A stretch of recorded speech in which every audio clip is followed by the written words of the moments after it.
Hello guys, இந்த வீடியோவில் என்ன பார்க்க போகிறோம் அப்படின்னா ஐஎன்எம் செகண்ட் பார்ட்டு தான் பார்க்க போகிறோம். ஸோ ஆல்ரெடி ஒரு வீடியோ அப்படிங்கிறது பார்த்துருப்போம். இதில் வந்து நம்ம அரசியல் சார்ந்த அமைப்புகள் காங்கிரஸுக்கு முன் அப்படிங்கிறதும் சுதேசி அமைப்புகள் அப்படிங்கிறதும் பார்க்க போகிறோம். சுரேந்திரநாத் பானர்ஜி, பிபின் சந்திரபால் இவங்களை பற்றியும் இருக்கும். ஓகே, இப்போ வந்து காங்கிரஸுக்கு முன்னாடி நமக்கு அரசியல் சார்ந்த அமைப்புகள் எப்படி இருக்குது அப்படின்னா, இதை வந்து எடுத்ததும் நமக்கு பட்டாபி சீதாராமையா அவர்கள் சொன்ன ஒரு கோட் வந்து கொடுத்துருப்பாங்க. சிற்றாறுகள் சேர்ந்து தான் பேராறாக பெருக்கெடுக்கின்றது, அதே போன்று சிறிய துவக்கங்களிலிருந்து தான் பெரிய நிறுவனங்கள் தோன்றுகின்றன. அப்போது ஐஎன்சி அப்படிங்கிறது ஸ்டார்ட் ஆகிறதுக்கு முன்னாடி நமக்கு குட்டி குட்டி அமைப்புகள் அப்படிங்கிறது நிறைய தோன்றுச்சு. ஸோ அது எல்லாம் சேர்ந்து கடைசியாக போய் சேர்ந்த ஒரு பெரிய ஆறு தான் வந்து ஐஎன்சி அப்படிங்கிறதுக்கு ஒரு கோட்டு தான் வந்து இவர் சொல்லியிருக்காரு. நம்ம எடுத்துட்டோம் அப்படின்னா, இந்தியாவில் வந்து ஒரு 19ஆம் நூற்றாண்டில் ஏற்பட்ட மாற்றம் அப்படின்னா அதோட விளைவுகள் அப்படிங்கிறது ரொம்ப முக்கியமாக இருந்தது. ஸோ ஆங்கிலேய ஆட்சியினால் ஏற்பட்ட அரசியல் நிர்வாக மாற்றங்கள் ஆகட்டும், ஸோ ஐரோப்பிய பண்பாட்டு தாக்கத்தால் விளைந்த மனமாற்றம், ஸோ அதே மாதிரி பார்த்தோம் அப்படின்னா நமக்கு நிறைய சோஷியல் ரிஃபார்ம் மூமெண்ட்ஸ் அப்படிங்கிறது ஸ்டார்ட் பண்ணியிருப்பாங்க. பிரம்ம சமாஜம், பிரார்த்தன சமாஜ், ஆரிய சமாஜ், ராமகிருஷ்ண மிஷன், பிரம்ம ஞான சபை இல்லையா. ஸோ பிரம்ம சமாஜம்னு எடுத்துட்டோம்னா ராஜாராம் மோகன் ராய் அவர்களால் 1828 ஆகஸ்ட் 20 வந்து ஸ்டார்ட் பண்ணியிருப்பார். அண்ட் அதுக்கு முன்னாடி ஆத்மீய சபா அப்படிங்கிறத 1815 வந்து ஸ்டார்ட் பண்ணியிருப்பார். ஸோ பிரார்த்தனா சமாஜ் 1867 ஆத்மராம் பாண்டுரங் அவர்களால் தொடங்கப்பட்டிருக்கும். ஆரிய சமாஜம் அப்படிங்கிறது 1875 தயானந்த சரஸ்வதி அவர்களால் தொடங்கப்பட்டிருக்கும். ராமகிருஷ்ண மிஷன் அப்படிங்கிறது பார்த்தோம் அப்படின்னா 1897 விவேகானந்தர் அவர்களால் தொடங்கப்பட்டிருக்கும். பிரார்த்தனா சமாஜ் அப்படிங்கிற பிரம்மஞான சபை தியோசபிக்கல் சொசைட்டி அப்படிங்கிறது ஹெச்எஸ் ஆல்காட் பிளவாட்ஸ்கி அம்மையாரால் தொடங்கப்பட்டு அதுக்கப்புறமா ஹெச்எஸ் ஆல்காட் இறந்ததுக்கு அப்புறமா 1907 அன்னி பெசன்ட் அவர்கள் அதுக்கு தலைமை பொறுப்பை ஏற்றிருப்பாங்க. அப்போ இந்த சமுதாய சமய சீர்திருத்த இயக்கங்கள், ஸோ இது எல்லாம் தான் ஒரு பெரிய மாற்றத்துக்கு ஒரு முன்னோடியாக இருக்குது. தென்னிந்திய கிளர்ச்சி, வேலூர் கிளர்ச்சி, ஆங்கிலேய ஆட்சிக்கு எதிரான உள்நாட்டு எதிர்ப்பு, ஸோ இதோட விளைவு எல்லாமே இந்திய தேசியம் உருவாகிறதுக்கு வழிவகுத்துது. அண்ட் 19ஆம் நூற்றாண்டோட பிற்பகுதியில் இந்திய தேசியம் அப்படிங்கிறது பல அரசியல் சார்ந்த அமைப்புகள் மூலம் தெளிவாக வெளிப்பட்டுச்சு அப்படிங்கிறத சொல்லியிருப்பாங்க. அப்போ அந்த அமைப்புகள் எடுத்துட்டோம் அப்படின்னா நமக்கு வங்காளம், பம்பாய், சென்னை, ஓகேவா. ஸோ பெங்கால், பம்பாய், சென்னை 3 ஏரியாலையும் தோற்றுவிக்கப்பட்டிருக்கும். அப்போ வங்காள ராஜதானி அப்படின்னு பார்த்தோம்னா இங்கே வந்து டெரோசியர்கள் அப்படிங்கிற ஒரு கேட்டகரி கிரியேட் ஆனாங்க. ஹென்ரி விவியன் டெரோசியா, ஸோ இவர் வந்து கல்கத்தாவில் ஹிந்து கல்லூரியில் ஒரு ப்ரொஃபஸராக ஒர்க் பண்ணவர். இவரோட ஒரு முற்போக்குத்தனமான கருத்துக்கள், அவருக்கு இருந்த பேட்ரியாட்டிசம், ஸோ அதே மாதிரி ரொம்ப ஒரு தைரியமான மனிதர். இவர் வந்து ஸ்டூடெண்ட்ஸ் மேலேயும் ரொம்ப அன்பாக ஆதரவாக இருந்தார். அண்ட் வங்காள இளைஞர்களுக்கு இவர் ஒரு சாக்ரட்டிஸ் மாதிரி பட்டவர், ஓகேவா. ஸோ அப்போ அவரை ஃபாலோ பண்ணவங்க டெரோசியர்கள் அப்படின்னு சொல்லிட்டு அழைக்கப்பட்டாங்க. இவரால் உருவாக்கப்பட்டது தான் இளம் வங்காள இயக்கம் அப்படிங்கிறது. 1828 இவரை ஃபாலோ பண்ணவங்கலாம் சேர்ந்து இந்த இளம் வங்காள இயக்கம் அப்படிங்கிறத தொடங்குறாங்க. அப்போது இது வந்து இவங்களோட அறிவுத்திறத்தாலும் மரியாதையான நடத்தையாலும் நாட்டுப்பற்றாலும் இவங்க சமுதாயத்தில் நன்மதிப்பை பெற்றிருப்பாங்க. ஸோ இவங்களை பொறுத்த வரைக்கும் பத்திரிகை சுதந்திரம், அதே மாதிரி ஸ்பீச்சு, எழுத்து, இந்த மாதிரி எல்லாத்துலேயுமே வந்து இந்தியர்களை நியமிக்கணும் அப்படின்னு சொல்லிட்டு கேட்டிருப்பாங்க, பிரச்சாரம் பண்ணியிருப்பாங்க. அண்ட் அதை எல்லாத்தையுமே எல்லாருக்குமே அவேர்னஸ் க்ரியேட் பண்ணுறதுல இம்பார்ட்டண்ட்டாக இருந்திருப்பாங்க. அப்போது வங்காளத்தில் தேசிய இயக்கம் உருவாக முக்கிய காரணமாக இருந்தது யார் அப்படின்னா இந்த டெரோஷியன்ஸ் தான் அப்படிங்கிறத சொல்லியிருப்பாங்க. அடுத்தது பங்க பாஷா பிரகாசிக சபா. ஸோ அப்போ டெரோஷியர்கள் செய்ய தவறுன சில விஷயங்களை ராஜாராம் மோகன் ராயோட ஆதரவாளர்கள் வந்து செஞ்சுருப்பாங்க. அப்போ ராஜாராம் மோகன் ராய் வந்து மக்களோட குறைகளை துணிவாக எடுத்துக்காட்டி அதை போக்குறதுக்காக சில வழிமுறைகளை சொன்ன ஃபர்ஸ்ட் இந்தியன் யாருன்னா இவர் தான். இவரோட ஃபாலோவர்ஸ் பார்த்தோம் அப்படின்னா 1836 பங்க பாஷா பிரகாசிக சபா அப்படிங்கிற ஒரு முதல் அரசியல் சார்ந்த அமைப்பு எப்போ 1836 தொடங்குறாங்க. அந்த அமைப்பு அரசாங்கத்தோட கொள்கைகளை எல்லாம் விமர்சிக்குது, அதே மாதிரி நிர்வாக குறைபாடுகளை கண்டிக்குது, வேண்டுகோள் விண்ணப்பம் மூலமாக மக்கள் பிரச்சனைகளுக்கு அரசாங்க பரிகாரம் அப்படிங்கிறதும் தேடிச்சு. இப்போ வங்காள நிலச்சுவான்கள்தாரர் சங்கம், ஸோ இது பார்த்தோம் அப்படின்னா கல்கத்தா அதோட அண்டை பகுதியில் இருந்த லேண்ட்லார்ட்ஸ் எல்லாம் இருப்பாங்க இல்லையா. ஸோ அவங்க 1837 நவம்பர் 12 ஹிந்து காலேஜில் கூடி இந்த மாதிரி நம்ம வந்து ஒரு பெங்கால் லேண்ட் ஹோல்டர்ஸ் சொசைட்டி ஒன்று ஸ்டார்ட் பண்ணலாம் அப்படின்னு டிசைட் பண்ணி 1838 துவாரகநாத் தாகூரோட தலைமையில் இந்த பெங்கால் லேண்ட் ஹோல்டர்ஸ் சொசைட்டி அப்படிங்கிறது ஸ்டார்ட் பண்ணுறாங்க. ஸோ இதை பார்த்தோம் அப்படின்னா ஜாதி சமய வேறுபாடு இல்லாமல் லேண்ட் ஹோல்டர்ஸ் எல்லாருமே இதில் சேர்த்து கொள்ளப்பட்டாங்க. அண்ட் இதோட கூட்டங்கள் எல்லாம் வங்காளத்தோட நிறைய பகுதிகளில் நடத்தப்பட்டிருக்கும். ஸோ அந்த கூட்டங்களில் நிலம் சம்பந்தப்பட்ட பிரச்சனைகளோடு நீதிமன்றங்களில் வங்காள மொழியை பயன்படுத்துதல், முத்திரை வரியை கம்மி பண்ணுறது, குற்ற வழக்குகளை சாட்சியம் சொல்வோருக்கு வந்து நிதியுதவி செய்கிறது, இந்த மாதிரி நிறைய விஷயங்களையும் வந்து டிஸ்கஸ் பண்ணியிருப்பாங்க.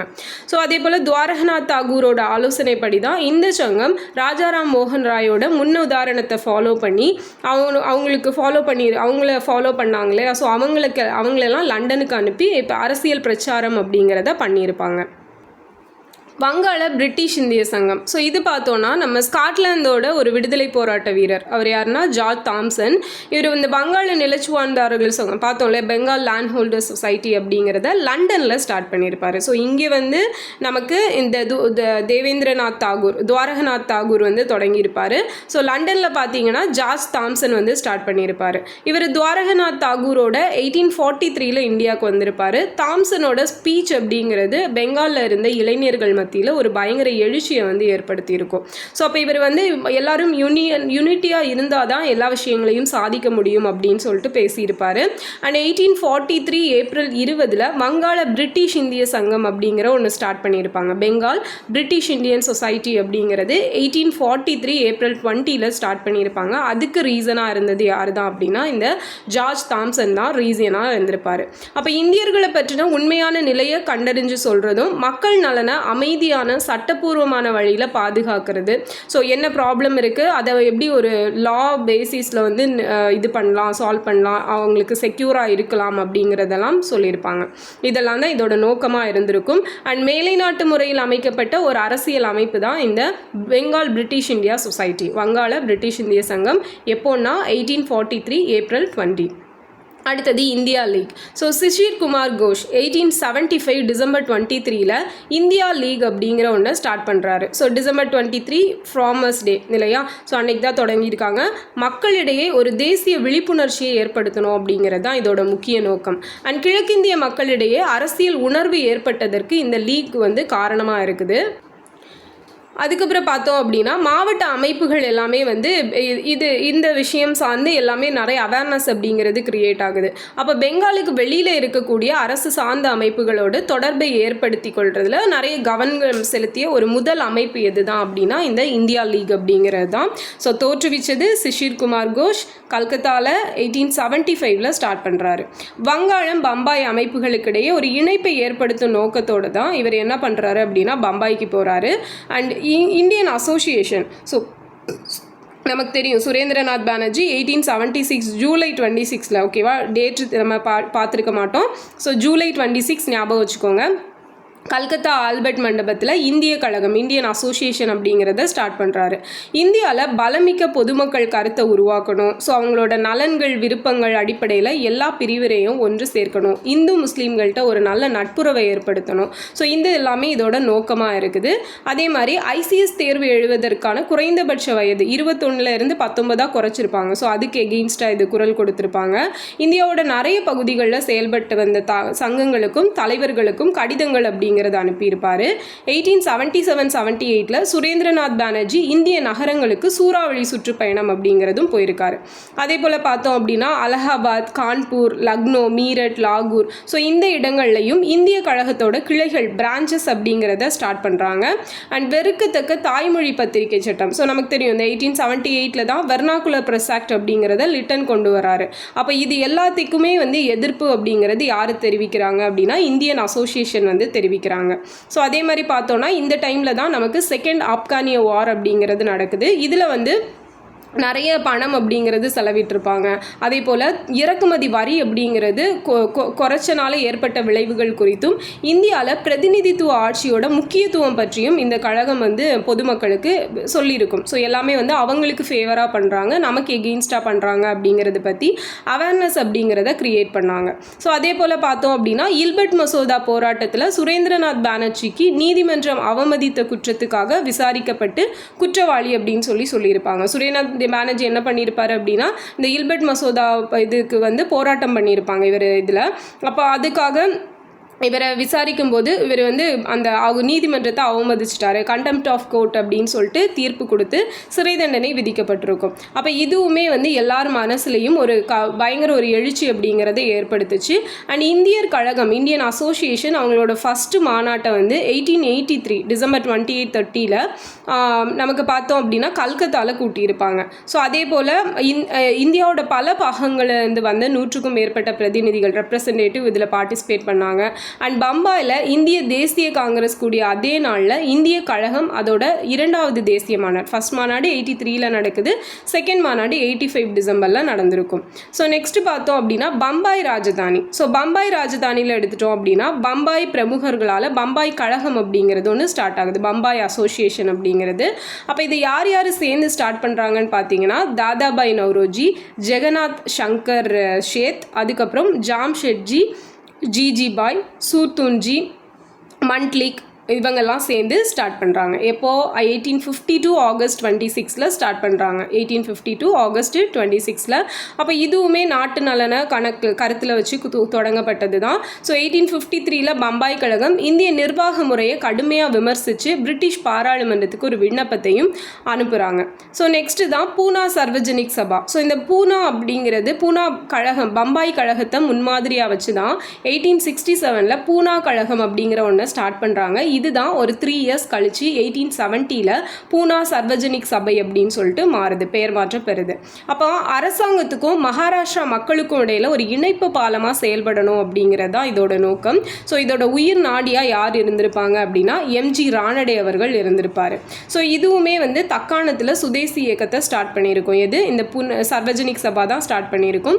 அண்ட் 1872, 76 to 78 இந்த வருஷத்துலலாம் இந்த பஞ்ச நிவாரண பணியில் இது தீவிரமாக ஈடுபட்டுச்சு. அதே போல் பார்த்தோன்னா பிரிட்டிஷ் பாராளுமன்றத்துக்கு இவங்களும் தூதுக்குழு அனுப்பியிருப்பாங்க. இந்திய பிரதிநிதிகளை கொண்ட மாநாடுகள் அப்படிங்கிறது அவ்வப்போது நடத்துறது பற்றி ஆலோசனைகள் எல்லாம் பண்ணியிருப்பாங்க. ஸோ அதுக்காக டெல்லிக்கும் கல்கத்தாக்கும் ஆதரவு வேணும் இல்லையா? ஸோ அந்த ஆதரவு திரட்டுறதுக்காக டெல்லி கல்கத்தாக்கு ஆட்கள் அனுப்பியிருப்பாங்க. அண்ட் இல்பர்ட் மசோதா போராட்டத்தில் சர்வஜனிக் சபையும் ஆர்வத்துடன் பங்கேற்றிருக்கும். ஸோ ராணடே, கோகலே, திலகர் இவங்க எல்லாருமே சர்வஜனிக் சபை பாசறையில் பயிற்சி பெற்ற அரசியல் போராட்ட தலைவர்கள். ஸோ இந்த சபை 1885 இந்திய தேசிய காங்கிரஸ் கூடுறதுக்கான ஏற்பாடுகள் எல்லாம் செய்ய முன் வந்திருக்கும். அண்ட் பம்பாய் ராஜதானி கழகம், ஸோ சர்வஜனிக் சபா பார்த்தோம், பம்பாய் கழகம் பார்த்தோம். இப்போ பம்பாய் ராஜதானி கழகம் அப்படிங்கிறது 1885 ஜான்வரி 31 ஸ்டார்ட் பண்ணுறாங்க.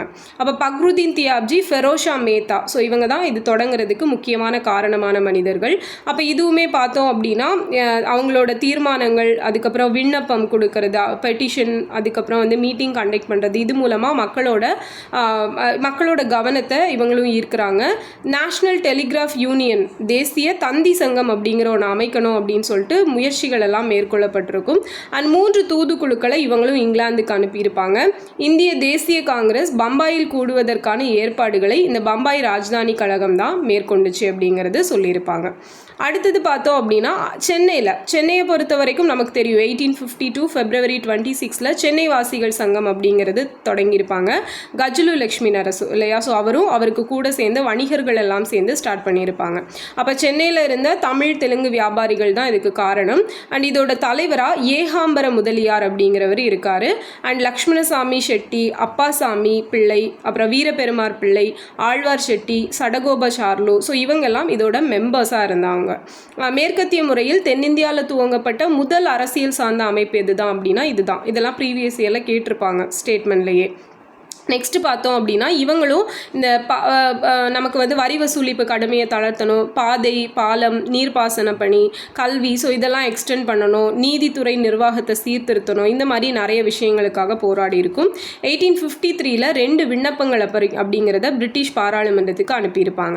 அப்போ 1856 நமக்கு வருவாய்த்துறை அதிகாரிகள் செய்ததாக கூறப்படும் சித்திரவதையை பற்றி விசாரணை செய்யணும் அப்படின்னு சொல்லிட்டு சொல்லியிருப்பாங்க.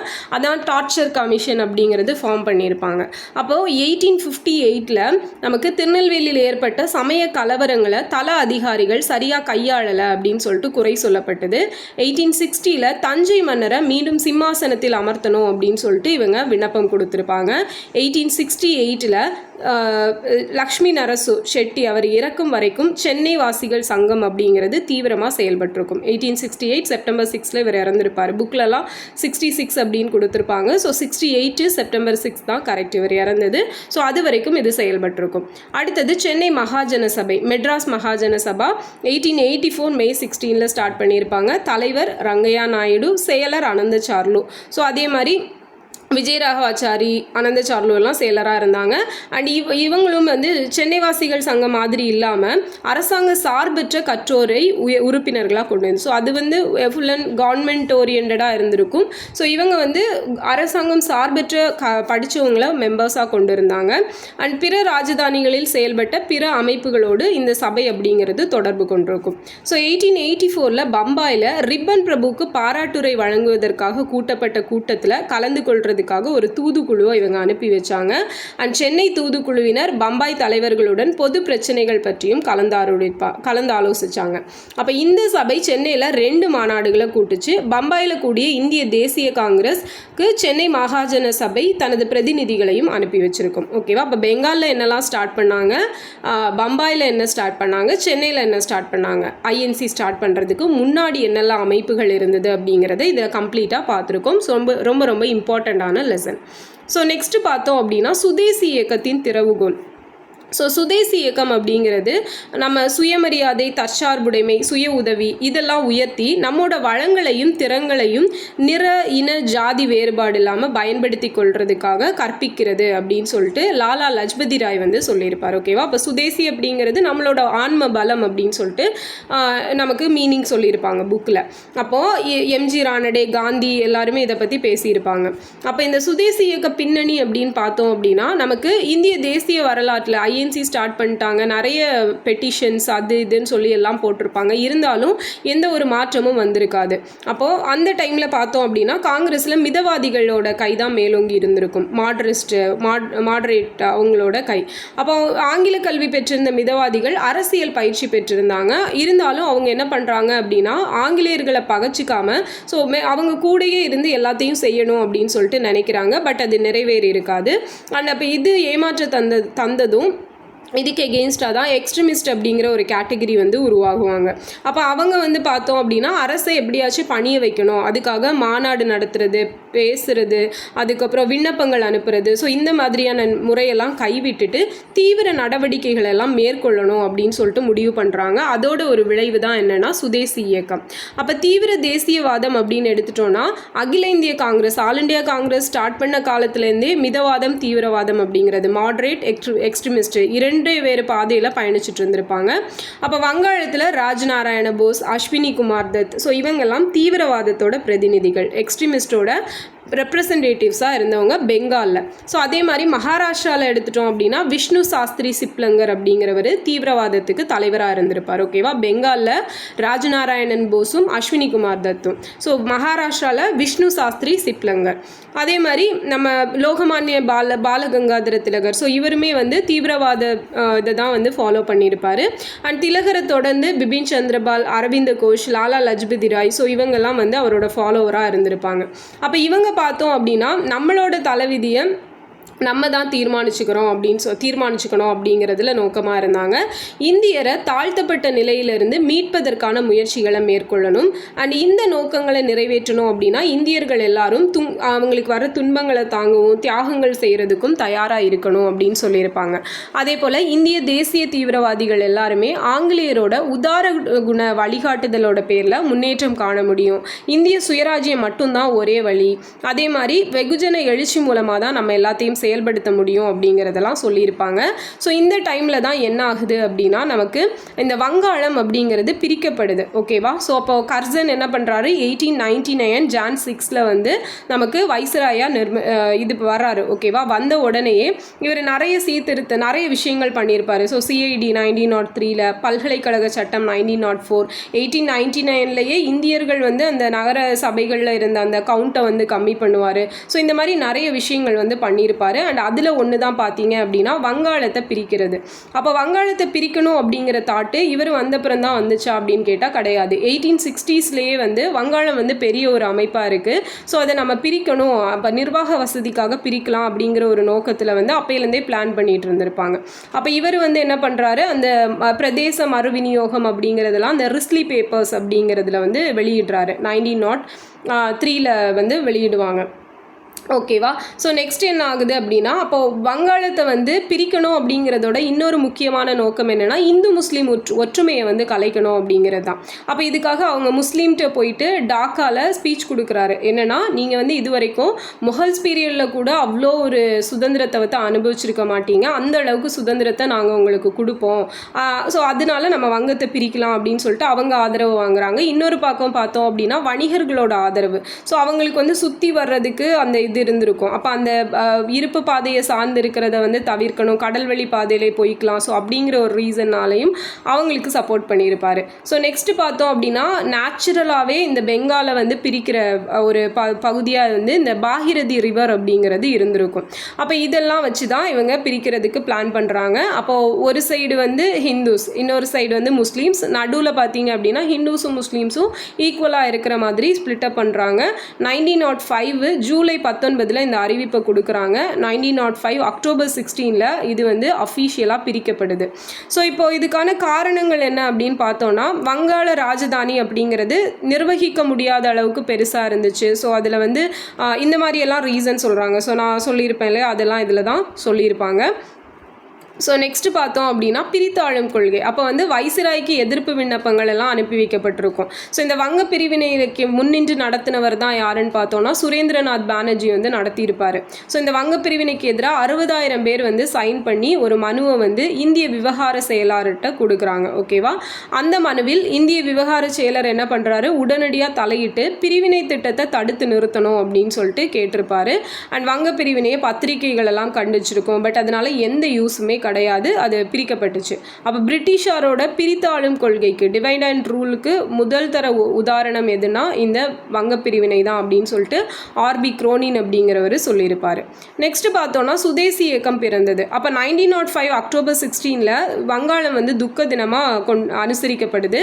கல்கத்தாவில் ஹர்த்தால் எல்லாம் அனுசரிக்கிறாங்க. ஸோ இதே மாதிரி பார்த்தோம் அப்படின்னா அந்த பாடல்கள், அதற்குன்னு சொல்லிட்டு புனையப்பட்ட பாடல்கள் எல்லாத்தையும் ரவீந்திரநாத் தாகூர் வந்து இது பண்ணியிருப்பாரு. அதை பாடிட்டு ஊர்வலமாக போகிறாங்க. அப்புறம் இந்த டைமில் தான் வந்து ரக்ஷபந்தன் அப்படிங்கிறத தொடங்குறாரு. ஸோ இந்து முஸ்லீம் வந்து ஒற்றுமையாக இருக்கணும் அப்படிங்கிறதுக்காக தான் அந்த ரக்ஷபந்தன் அப்படிங்கிற ஒரு கான்செப்டே வந்து ரவீந்திரநாத் தாகூர் ஸ்டார்ட் பண்ணி வச்சுருப்பாரு 1905.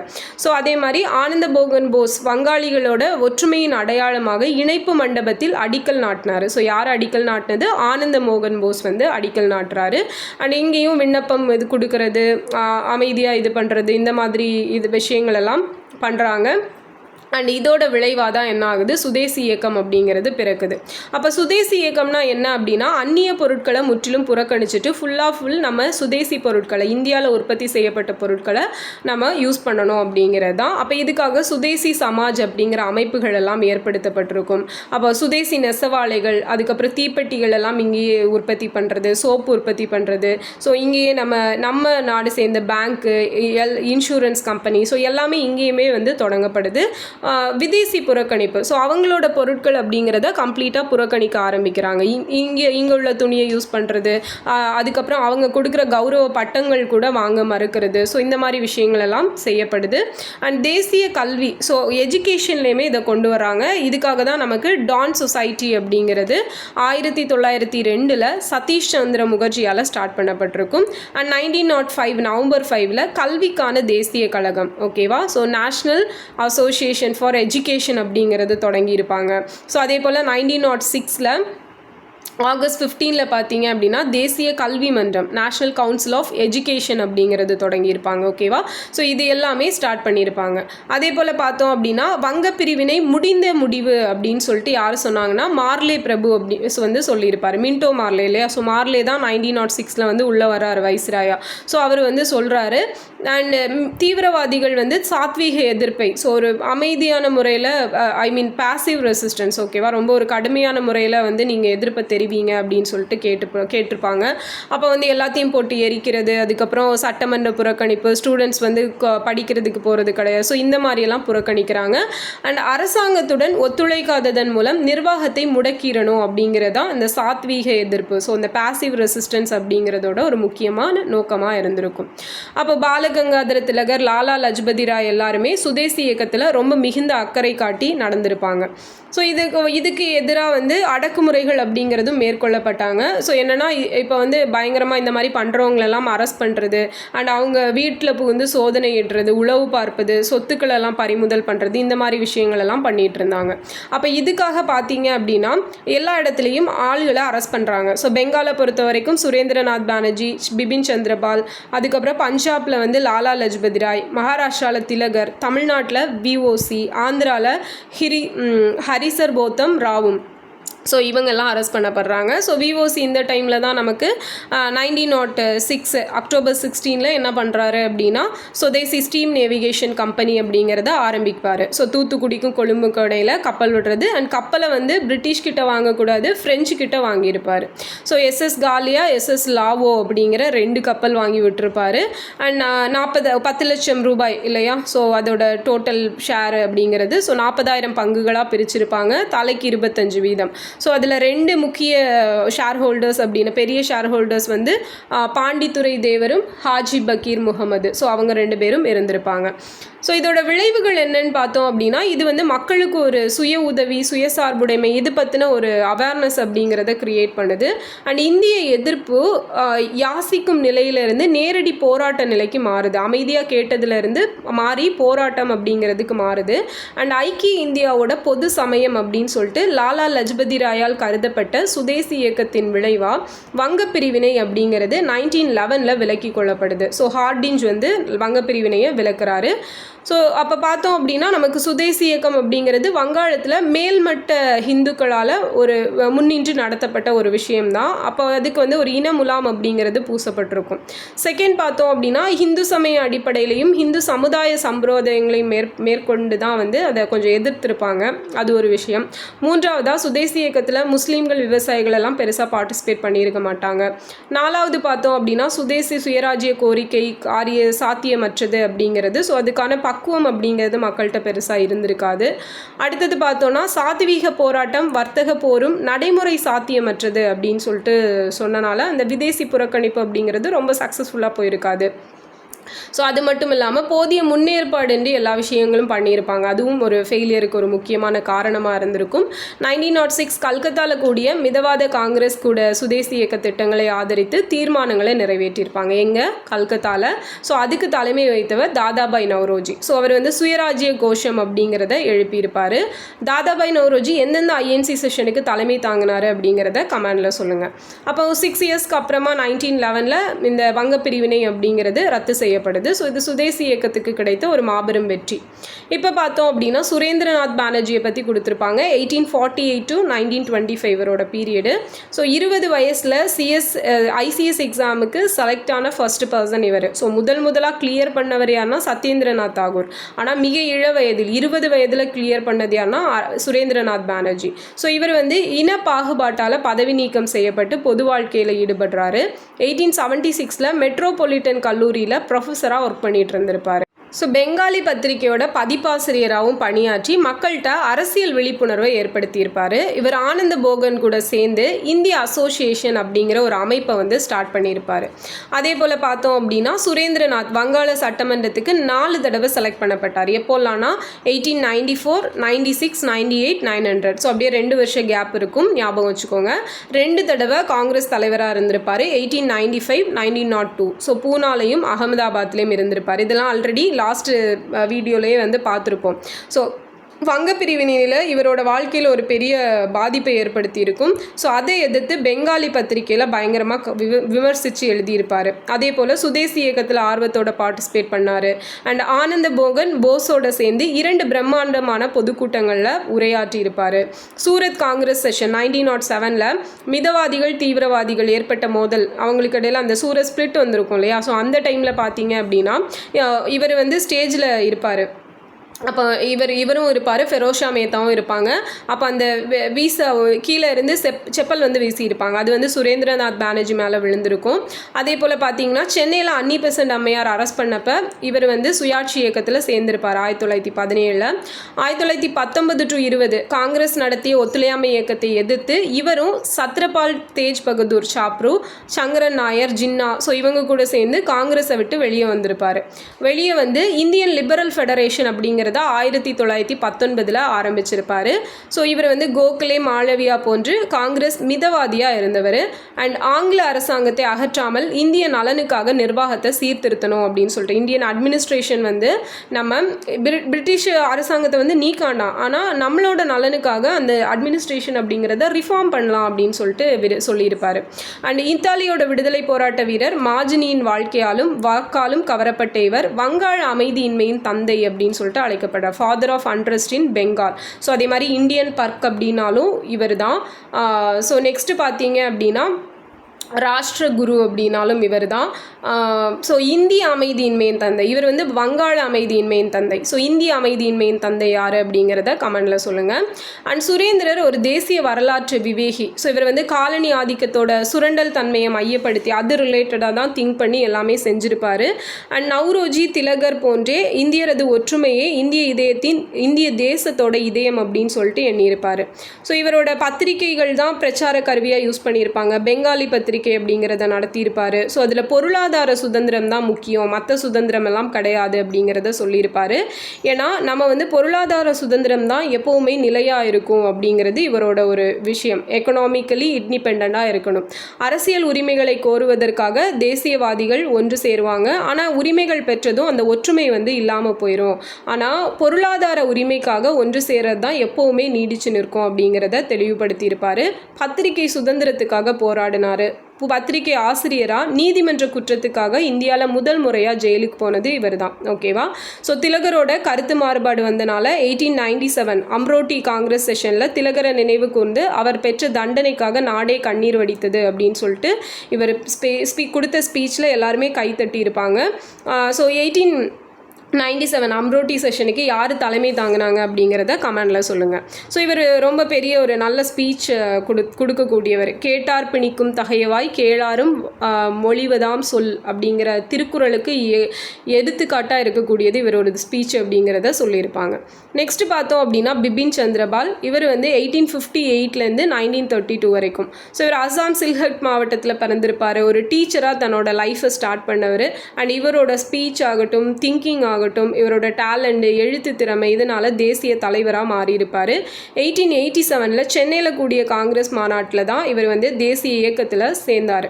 1903 பார்த்தீங்கன்னா ஃபஸ்ட்டு டைம் இந்திய அரசியலில் தீவிரவாத குரல் அப்படிங்கிறது கேட்டப்ப இவர் பிபின் சந்திரரோட நியூ இந்தியா அப்படிங்கிற ஒரு வார இதழில் தான் இதை வந்து இவர் மென்ஷன் பண்ணியிருப்பார். ஆக்சுவலாக நியூ இந்தியா வந்து பிபின் சந்திரபாலோடதும் இருக்கும், அன்னி பெசண்டோடதும் இருக்கும். ஓகேவா? பிபின் சந்திரபாலோட நியூ இந்தியா அப்படிங்கிறது 1903 வந்து இவர் இது பண்ணியிருப்பார். அண்ட் மிதவாதிகளோட அரசியல் யாசக போராட்ட உத்தியை கண்டித்து எழுதியிருப்பார். பாலகங்காதர திலகர், லாலா லஜ்பதி ராய், பிபின் சந்திரபால். இவங்க தான் மும்மூர்த்திகள், பால், லால், பால் திகழ்ந்தவங்க. அதே போல் 1903 டிசம்பர் மாதம் வங்க பிரிவினை திட்டம் பற்றி தெரிந்தவுடனே எதிர்ப்பு கிளம்பியிருக்கும். 1905 ஜூலை 19 அதை அனௌன்ஸ் பண்ணப்போ அந்த இது வந்து ஆர்ப்பாட்ட இயக்கமாக உருவெடுத்தது. அண்ட் பிபின் சந்திரர் சுதேசி இயக்கத்தை அகில இந்திய இயக்கமாக விரிவுபடுத்தணும்னு விரும்பியிருப்பார். அதுக்கப்புறமா பிபின் சந்திரர் அரவிந்தரை போன்ற அரசியல்லேருந்து விலகிட்டார். ஓகேவா?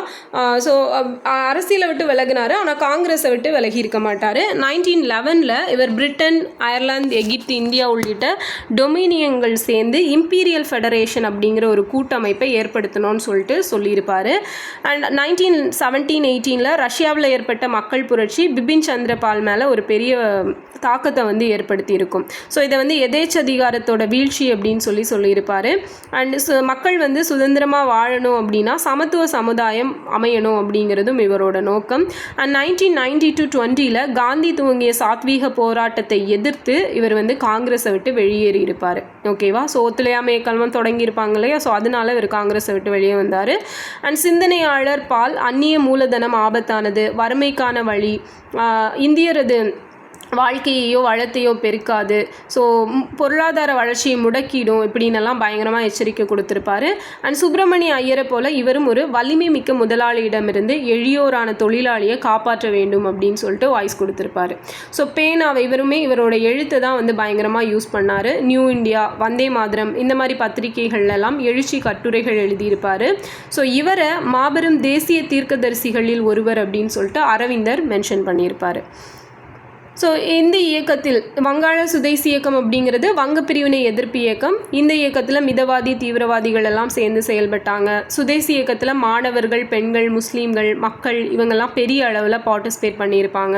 அண்ட் மாகாண இயக்கம் தேசிய இயக்கமாக உருவாக ஆரம்பிச்சிச்சு. வங்க பிரிவினை எதிர்ப்பு இயக்கம், திலகர், பிபின் சந்திரபால், அரவிந்த கோஷ், ஸோ இவங்களோட தலைமையில் ஒரு தீவிர இயக்கமாக செயல்பட தொடங்கியிருக்கும். ஓகேவா?